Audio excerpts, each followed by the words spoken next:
We are live. Hello, everybody. Welcome back to Chai Together. I am your host and founder, Petit Pate. You are tuning in for your cup of courage, hope, and imagination today with our awesome Chai Together mugs. So, we use courage on this platform to showcase stories. We use hope to overcome, and we use imagination to understand and resonate with the stories being shared.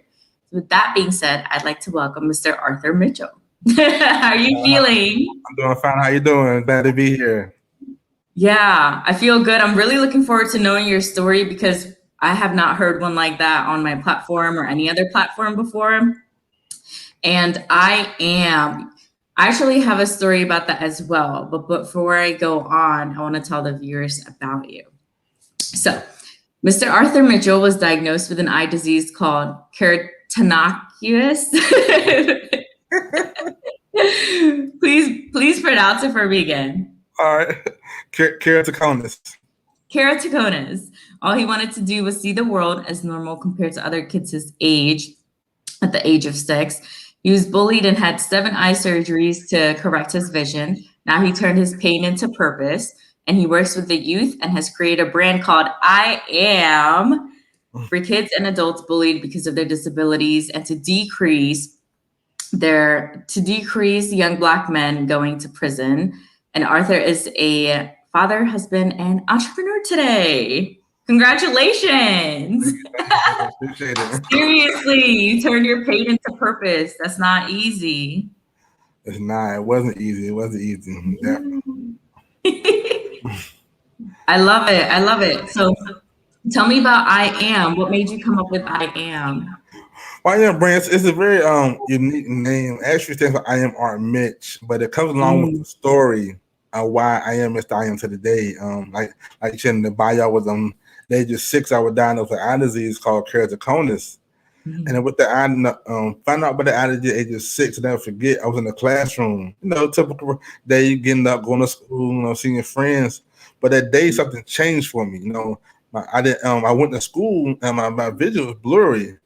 Now, mind you, before I got to school, everything was good. I don't know, going to school, and I got to school, and something looked different. So I said, okay, something ain't right. No, I paid off no mind. You age is 6, so you don't even know. You just think, eyes, sleepy, cold eyes, like that, blurry. So, well, but something was different. My vision wasn't normal. It was abnormal to the point like I couldn't even see the board. So I never know sneaking to the back of the classroom, like nobody really calling me and pick on me. So no, I said myself, teacher don't call my name this morning. I don't can't see the board. So of course she called my name, The author what's this on the board. And I told him, man, I can't see what I can't see.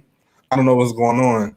So in the class, you go to the eye doctor, something not right. So and I went to the eye doctor, kind of find out I was it was a rare eye disease, as I can say, keratoconus. And I say rare because research says only 1 in 2,000 people have the disease. And luckily I wow. was that one. So luckily I was that one. So I said, okay, age of 6, unusual, unnormal, what's next?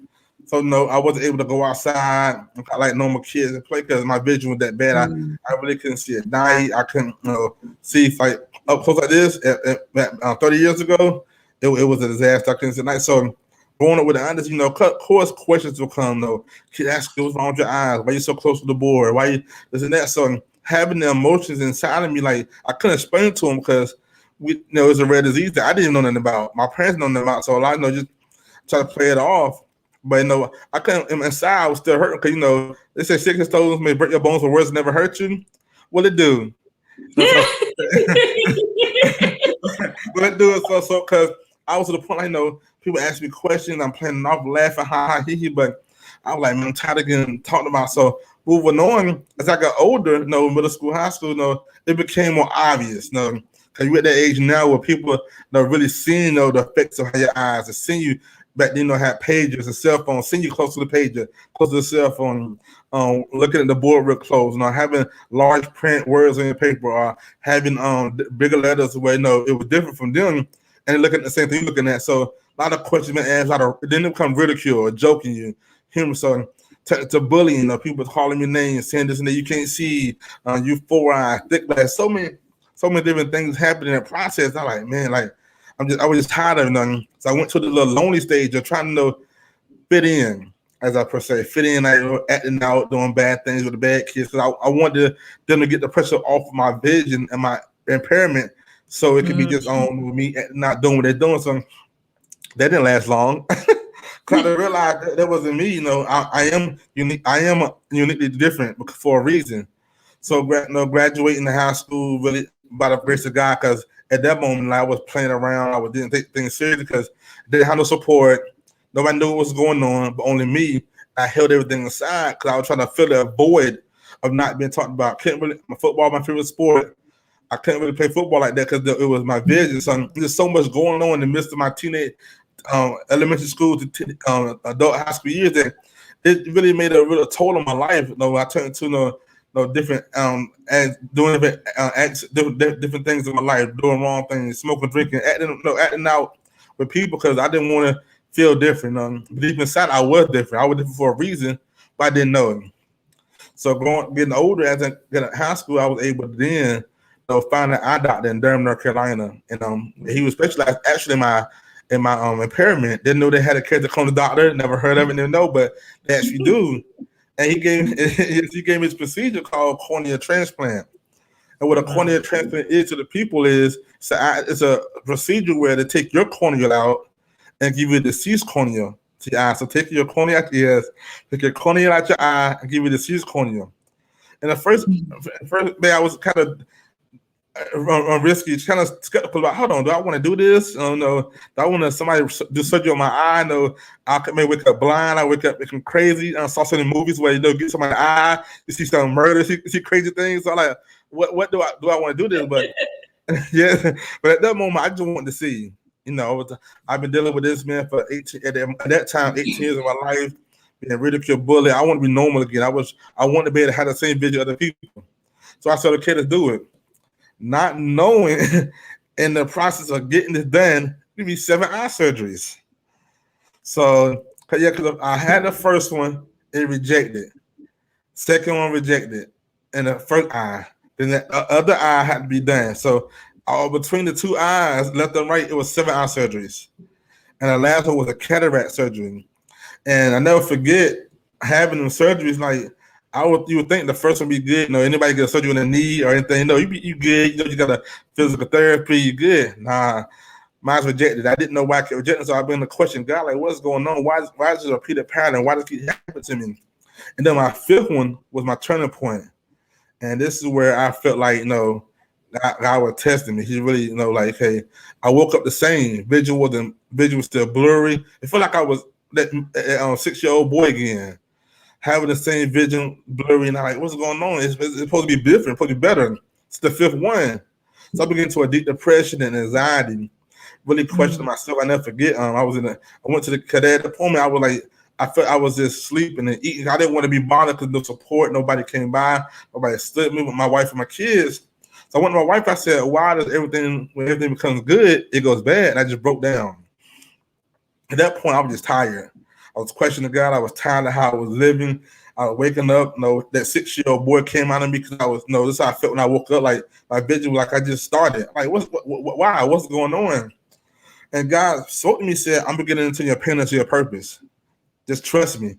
So in the midst of that, I was able to then really understand. Okay, this is a purpose behind it. Something really is about to happen, but I don't know yet. So then I began to understand it. So moving along, I was able to then, okay, God, 7 eye surgery happened. My vision is better now. And for y'all guys that don't know, after my 7 eye surgery, I went from a 20/200 to now 20/40 in my left and 20/50 in my right eye. So then I was able to understand. Yes, thank you, God, because it was nothing but Him. So I was able to then understand what's my purpose and what I want to do. And God said, now it's time to get back to the people. You've been through it. You've been through the struggle. You've been through the challenges. You overcame the obstacles. You're resilient. Now I want to show you what your purpose is. And that's where the I Am brand come in at. Wow, what a great explanation. Thank you. You prepared for this. Yes, ma'am. That is so awesome. Being 60 years old, you were really scared that day, weren't you? I was very scared because I woke up and I was good when I got to school, my whole life changed. I was like, what's going on? Why? Just like that, a disease can take over. A lot of things in this world are unexplainable. A lot of conditions and diseases, like doctors don't have an explanation for some things. They don't, like if you ever watch Discovery Channel and things. So I can only imagine something affecting you, and even people can't figure out what it is. But for you, I mean, they knew what it was, but just for the conditions that are unexplainable in the world, like someone can eat healthy, not smoke, not drink, and still just die. Like, you know what I mean? And you don't know, they just drop dead. And it's like, sometimes that just happens, like it's a part of life. But I want to ask you, you know, this mindset that you have, that what is this showing me? You know what I mean? That positive thinking, that thinking into the results, that this is happening for me for a reason. Did you have to train your mind that way, or is that how you always were optimistic growing up? Growing up, I always been a thinker, but never was a finisher. You know, so I always thought about a thing, try to think, but never finish it. So I had to train my mindset to now, you know, you're older, you're thinking different, but now you got to finish what you started. And in the process of finishing what you started, you got to understand that you got to grow through your go through. So as me going through my go through, I was able to change my mindset and transform myself to now it's something bigger than what you see. You know, one thing I say is you have to push through to pull through. And my coach said he liked that. And I was like, I said it. I was like, I've been saying that since I was young. So I'm 28. And I've been saying that when I was going through my clinical depression, suicide ideations, all that stuff. And I used to say affirmations, right? That's so important. I used to tell myself, someone out there needs me. You know what I mean? That I'm special. Like I have a fun personality. I used to talk to myself like, oh, I'm so pretty. Like, you know what I mean? And that really helped me get to here, is because I'm like, people love me. Like, it's like, okay, these abusers don't, but you know what I mean? Like, but other people do, they see something in me. So I know you said you didn't have the support. So who was that? Was there ever like an angel for you? Like, was there anybody who was there for you in that moment of time? Yeah, at that moment in time, my wife, Yolanda Mitchell, my kid, they were there, and I had one. Shout out to my guy, also William TJ Bridges, if you're listening. I'm gonna shout him out. He was there for me. Him and his family were there. They supported me. You know what I'm saying, to the point where I was able to know somebody do care, and it took me a while. Cause like in the moment, like my mom and dad, they had a support, but because they didn't understand the significance of the disease and how important it was, they didn't know how to support me. So very good. So that not knowing what it was, they didn't know how to, so they couldn't. Yeah. So not in the moment understanding that, to now I had to really open my mind. Hold on, like why nobody coming through? Nobody, like my friends, my family, my church family, nobody. What's going on? So it was just my family till God began to push me to a community to help me understand who I was. This is such an amazing story. And you said it was 18 years, right? Like before you had the surgery? Yeah. Mm-hmm. So how old are you now? I'm 39 now. Wow. You didn't even hit 40 and you're doing this. Congrats. Yeah, Most people, you know, they can even be older and they still don't pursue, you know, their purpose, I think. So congratulations for that. And I want to tell you a little story I was mentioning about I am. So when I was in Chicago about like age of 2021, there's a gentleman, and I don't believe he had a leg. I believe he was a veteran. He didn't have a leg. And he was sitting in this chair and it said, I am. And I have a picture of this from Chicago back from like 8 years ago. And that statement, I am, I was like, that's different. Just like how you said it. Come 8 years later now, I've met you and you represent I am. So he also had that disability, right? He didn't have a leg and he was playing music and I donated to him and it said like, I am. And that's the name he went by, possibly because he felt the same as you with his, you know, disability, to say like, I am, that you still are, even though like you got this going on. So yeah. So like, what's your thoughts on disability? Like, how do you see disability for yourself? I see disability as I tell them, disability a uniquely gift.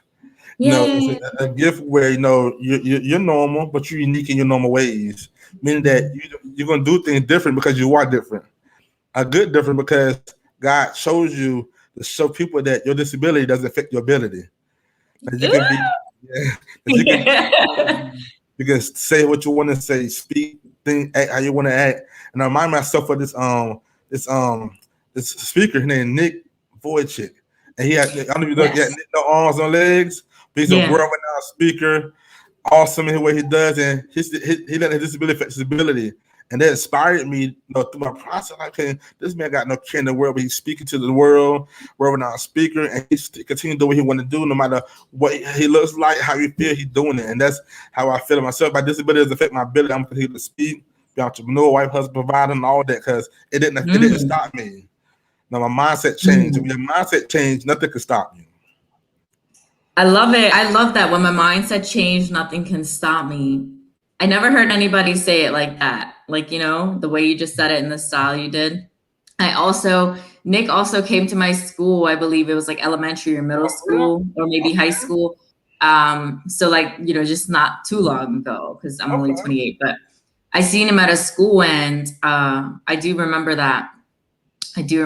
And it is fascinating because he doesn't have, the body parts, but he still has a family too. It's like, that is the norm. The norm is like what you make it, So I want to ask you, when you said your parents didn't know how to support because they didn't understand, and that happens a lot, right? And especially in cultural families and things, where they don't have that knowledge about mental health or illnesses and things.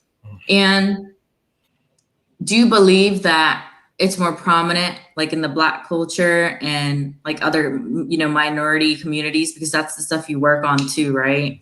So do you feel like Black people need to be more educated on the mental health and things of that nature? Yes, I really think they do, because even statistically with kids, I work with disabilities, I coach a mentor. A lot of the parents don't know what their disability have. They know what their disability is. They don't know. They don't know the diagnosis. They don't know what caused it, how to cope with it, anything.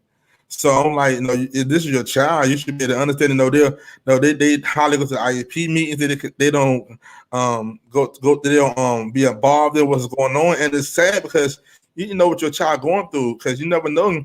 Their thoughts and how they feeling inside, because you're not really in their life, in their space of knowing, like, no, my son, no, ADHD or dyslexia, or my child is dealing with this. What can I do to help? Because they're researching, it said the reason why children with disability act out because they're not getting the support from the family, let alone from the teachers in school, because they don't know how to control or understand them. But also it starts at home as well, though. Your mom, your dad having that love and support.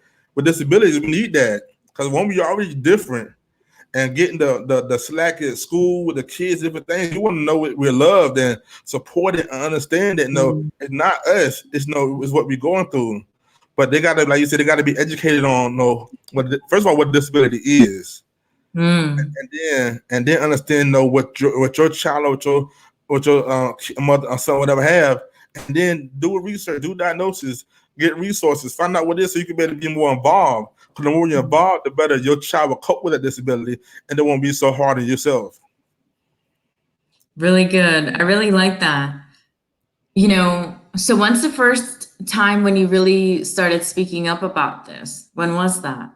I started speaking about it. I never forget. I always follow my guy, the greatest motivational speaker in the world, Dr. Eric Thomas. So I seen him as well. I seen him live. Yeah, me too, at the Stay Ready conference. I saw him, and that's why I'm about to go into the story. So I went to a Stay Ready conference and saw him. I was volunteering, and I saw these people around here, volunteering. And usually when we go to a conference, everybody know everybody just volunteering, but these people knew each other. I'm like, okay, so got to know who they were, and I saw a guy that walked through, and if you look at him like this, like, oh, this is Eric Thomas, but no, it was Kendall Ficklin. And I said, okay, everybody knows going to him. So I ended up reaching out to Kendall Ficklin and got into his foundation community. And when I got into the community, they began to push me through my purpose and push me through my pain, show me, the significance of who I was, what's my purpose, and what I'm supposed to do, who I am, why do I do it. And they allowed me to really go in depth with it, because believe it or not, I sat on this for a long time because I didn't even think it was important. Because to be honest, I never heard nobody talk about keratoconus, keratoconus advocate. I never seen nothing at all. Right? So I left it alone. when I got to community that deals with personal development, push you to your purpose, show you who you are, really get into you to dig deep and know. Like he always tells you, you got to work for the inside out. And working for the inside, get your mental right. So when I'm able to get through, go through that in the process, my journey began and started showing me like, no, this is something that you gotta really go into. This is your purpose, your pain, and you're gonna help kids mentally understand that disability don't affect their ability. Yeah, because I have to say, I have not heard of this disease before, and I don't know how to pronounce it. So, one more time. Keratoconus. Keratoconus. Keratoconus. It's like you have to get used to keratoconus. Yeah, so the kids that you work with now, right? So where is this? Where are you located? And what is the work you're doing? I'm looking now in Charlotte, North Carolina. Yay! And Charlotte, Carolina. So right now I work with middle school and high school kids, coaching and mentoring, and especially, mostly special needs kids because I understand them more. I understand. I'm passionate about I understand the lack of support. Meeting the goals, standard goals for school, understand the importance of building self-confidence, understand your core values. So I'm working with them and giving them a desire to really grow into who you are. And once you grow into who you are, you're able to understand them. Just to have this, so now what can I do to create impact? Just understand I went through this, or what can I do to show people that I did it so I can use. So I'm able to now really walk into my purpose and show the kids the reality of who you are and how you can make things better in your life. This is so good. So you said you're passionate about special needs. So what do you do for a living right now? Is that working with kids or a separate job? Well, actually, I work for American Airlines. Yeah. You flying. I work for American Airlines, and I do. And my business is the Exaggeration LLC. It's a business. We help with kids over here in the Charlotte, North Carolina area. We're coaching, mentoring kids, and also work with men as well. I'm really about to really push the young males with the entrepreneurship program I created. So I do with kids with disability, and I also work with adolescent kids as well. I'm a youth advocate, so I understand being poverty, being in bad neighborhoods, being in single parent homes. So understanding that and really statistically knowing how to decrease the pipeline mentality, I'm able to help all the kids understand though. And when I say disability, it's ability, because disability is also mental. You can have bad behavior, you can have different things. So that disability can go farther than just having a physical disability, but the mental as well. So having that understanding, I'll do all things together to continue to help them get through what they're going through. Because a lot of times they need that person that's gonna get them show them love and support and be concerned. So understanding that and really able to open up to you, you're able to help them and get them a sense of urgency to be better, do better, understand better, but live better as well. Woo! That's a whole word. Live better, do better, be better, understand better as well. Wow. So what is your big dream? Like, what do you want to do moving forward? Like, what would you like to see yourself doing? My big dream, I want when they see disability, they think of Art Mr. I Am. I want to be able to really open my own 501c3 for a youth advocacy for kids with disabilities. Yeah. We had nonprofits for youth organizations, different things, but I never seen one for kids with disabilities. So I want to be able to open a 501c3 for kids with disabilities, to give them a greater atmosphere, a better environment where they can come, learn, become, and understand the significance of what I went through, how I overcame, so they can be follow the steps and understand how to cope with your disability and become a greater person with your disability, so you can impact others. Because everything we go through is a purpose, but there's a story behind our purpose, and it's to help others. It's not about us. It's about helping others what we go through. And a lot of times we don't understand that. We just feel like, man, I'm going through this, or why did I go through this? We have any questions, but it's to impact others. People see you like somebody that are waiting for me right now to tell them about don't jump off that cliff because you can make it. Somebody waiting for you to tell them saying, no, don't do this because you better. So everything you go through is a purpose behind it. So you just gotta find that purpose to be able to go out there and help others become like, do what we do and become better who they are. Wow. So, it's already done, the 501c. So how can people support you with that? Are you taking donations? Well, actually, I haven't even started yet. I got the LLC, and actually, had somebody asked me why did I do a nonprofit first, but I didn't know. I didn't really at the moment really think about it. But that's my future goal. But I am working towards it. So I haven't really yes. Start taking donations. I'm sure a few of the viewers here would love to donate to you. Well, you can reach me on my you can email me at info@artmitch.com. And then we can definitely email me that can go from there with how to do the donation and things like that. And then reach me on Facebook as well as Arthur Mitchell. Like that. So definitely reach me there. And then you can also go on my website at www.artmitch.com as well. Yeah, and I want to tell the viewers I ordered my shirt. Arthur has some incredible shirts with statements. And I had to question him, like, what is this? Like, what does this mean? Like, you're wearing one now. So my disability, and what does the rest of it say? My disability doesn't affect my ability. See, I like that. So the one that I got says queen, because that's what I am. So yes. That's the one I got. And Arthur got his mug too. So that'll be on your way. But it's really amazing. Your website is amazing. The store you created is amazing. The models are cool. Like, it's a really nice, simplistic, yet meaningful. It's like, it suits you. You know what I mean? The message that you have. And, usually when people produce shirts, it may not be as meaningful, but your shirts are really meaningful, especially regarding disability. So thank you for that. Yeah. So tell me more. Tell me more about, so what was the weakest point of your life for you? Like, I know you didn't have the support, but was there ever a day where you wanted to like give up? Like you wanted to take yourself out? Yeah, it was a day I just wanted to throw the towel in and get it. It was like I said before, I tell this story all the time. Like my fifth eye surgery, my turning point. And because I like I said, I woke up and you know how when you have you had a trigger point of a past thing, so that waking up on that fifth eye surgery, I wish I had a picture of it. I actually on my other status when I was laying in the hospital room.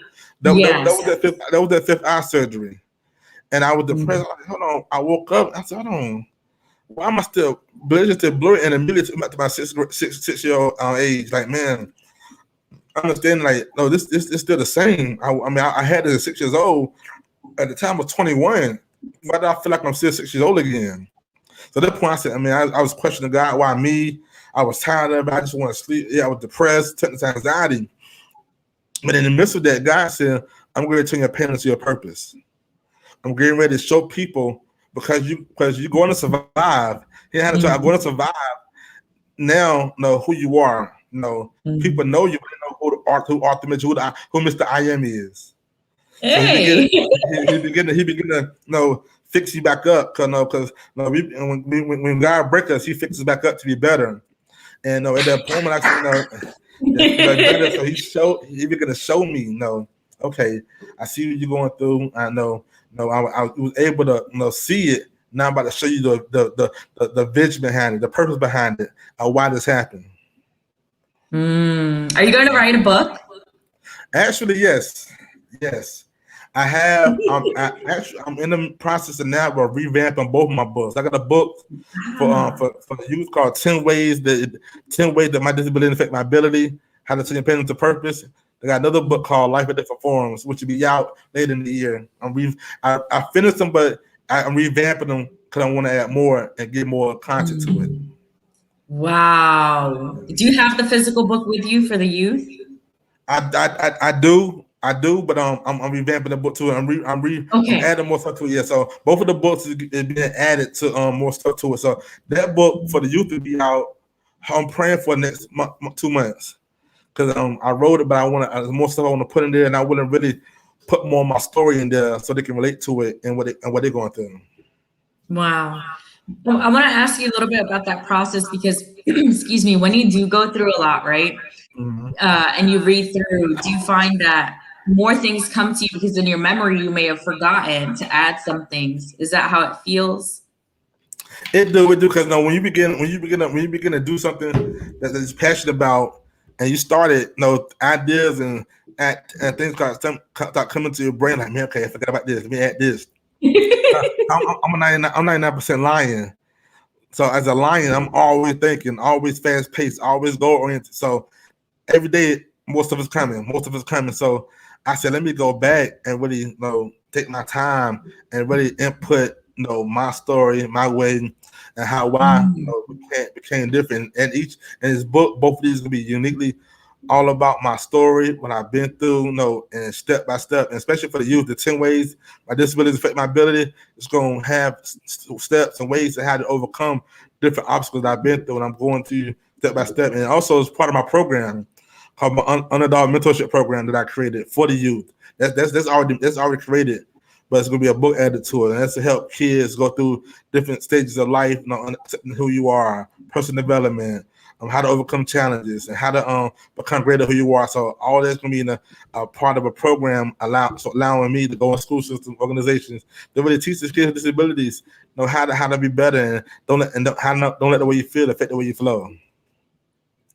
Wow, don't let the way you feel affect the way you flow. Is that on a shirt? Yes, on one of my shirts. Oh my gosh. On one of my shirts. Yep. That's what I thought. You know what? Yeah, these books need to be in all schools. Like it's so needed, especially overseas too. Like, because there's kids who have disabilities overseas, but in certain parts of rural countries, like they don't even have, a mental health facility or any help of that sort. And, you can see yourself traveling the globe one day and speaking about this matter, because they don't even get English speakers, to go to places like that. So they will have a translator, Okay. um, the Definitely. possibilities are so endless for you. Like, how do you feel like you created all of this while you have a job? You know what I mean? So it's possible for people who want to make an excuse that you can't do it. You can. It's just how bad do you want to do something, right? Right. That's right. And I feel amazing. And yesterday I put up a status. Said it'll work only when you make it work. No, and Mm. it, so it works when you make a faith without works is dead. And if you want it bad enough and you feel and you're passionate about it, I tell them, if you're passionate about that thing, you're gonna do it regardless. You're gonna let it stop you. You're 9 to 5. Your kids, your spouse, such. You're gonna do that thing because God placed it in you. If He placed it in you, you have no choice but to get it out of you. Oh my To God. manifest. So no, that's I just excited about the manifestation because once you begin to plant seeds and you see God uprooting the seeds and seeing the manifestation of it, you begin to feel more better. And I'm seeing that now because I've been putting in the work for the last year or so, and God's beginning to connect me with people, connecting me with you, and really good things. So I'm just excited about my next. Definitely. Yeah, and I want to say when I first connected with you, I went on your page and I was like, wow. I was like, because at this time I had a class on disability, and I work with people with disabilities as well, adults and kids, Arthur, as well. My background's in teaching as a teacher, and my mom also has paranoid schizophrenia, so I was her caregiver. So she has a disability. So I was studying disability, and I came across your page through Will, I believe, right?